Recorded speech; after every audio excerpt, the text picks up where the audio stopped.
दे धडक बेधडक आपल्या परिसरातील ताज्या घडामोडी, घटना, समस्या, विविध क्षेत्रातील सर्वदूर बातम्या पाहण्यासाठी लोकशक्ती लाईव्ह न्यूज चॅनलला सबस्क्राईब करा आणि नोटिफिकेशन मिळवण्यासाठी बेल आयकॉनला प्रेस करा.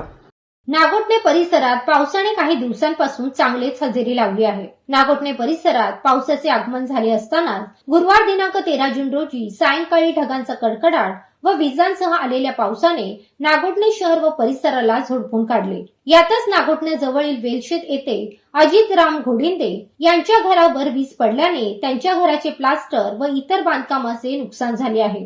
या घटनेची माहिती वेलशेत येथील सामाजिक कार्यकर्ते रोशन पारंगे यांनी वेलशेतच्या तलाट्यांना दिली. या प्रकरणी वेलशेतचे तलाटी दिलीप खंदारे यांच्याकडून नुकसानग्रस्त घराचा पंचनामा करण्यात आला आहे. ही घटना नैसर्गिक आपत्तीमधून घडली असल्याने या प्रकरणी घर मालकाकडून घराच्या कागदपत्रांची पूर्तता केल्यानंतर पुढील कार्यवाही करण्यात येईल असेही तलाटी दिलीप खंदारे यांनी यावेळी सांगितले. लोकशक्ती लाईव्ह साठी महेश पवार, नागोठणे. अशाच सच्चाई दर्शवणाऱ्या बातम्या पाहण्यासाठी लोकशक्ती लाईव्ह न्यूज चॅनलला लाईक करा, शेअर करा आणि सबस्क्राईब करा.